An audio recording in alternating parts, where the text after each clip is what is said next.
বাড়ি থেকে বেরোনোর মুহূর্তেই শুরু হয়ে যায় ভ্রমণের আনন্দ। গাড়িতে উঠে রওনা দিয়ে দিই। তারপর পথে দিদি আর জামাইবাবুকে তুলে নেওয়া। সেখান থেকেই শুরু হয় হাসি, গল্প আর দারুণ মজা। হঠাৎ করে করা এই ভ্রমণের প্ল্যানটাই আলাদা আনন্দ এনে দেয় আমাদের জীবনে। না বেশি ভাবনা, না বেশি তাড়া, শুধু চলার ইচ্ছাটুকু নিয়েই এগিয়ে যাওয়া।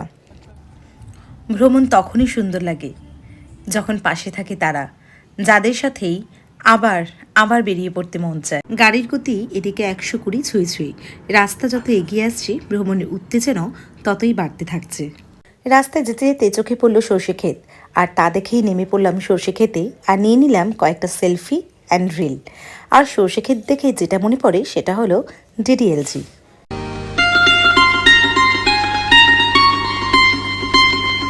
ভ্রমণ মানে শুধু জায়গা বদল নয়, ভ্রমণ মানেই নিজের ভেতরের মানুষটার সাথে আবার দেখা করা। চেনা রুটিনের বাইরে গিয়ে অচেনা পথ ধরে হাঁটলে মনে ক্লান্তিটাও যেন ধীরে ধীরে হালকা হয়ে যায়। খোলা আকাশ, লাল মাটির পথ, গাছের ছাওয়া আর হালকা বাতাস, সবটা মিলিয়ে মনটা ধীরে ধীরে শান্ত হয়ে যায়। পথে এগোতে যেতে যেতে চোখে পড়ে সর্ষে ক্ষেতের মাঝখান থেকে ঝরে পড়া লাল বাদামি মাটির বাড়িগুলো, যেগুলো দেখেই মনে হয় এই গ্রামটা যেন স্বপ্নের মতো। শহরের কোলাহল পেছনে ফেলে এই শান্ত পরিবেশে এসে মন নতুন করে নিজেকে খুঁজে পায়। এই দৃশ্যগুলি শান্তিনিকেতনের ভ্রমণের সবচেয়ে বড় প্রাপ্তি।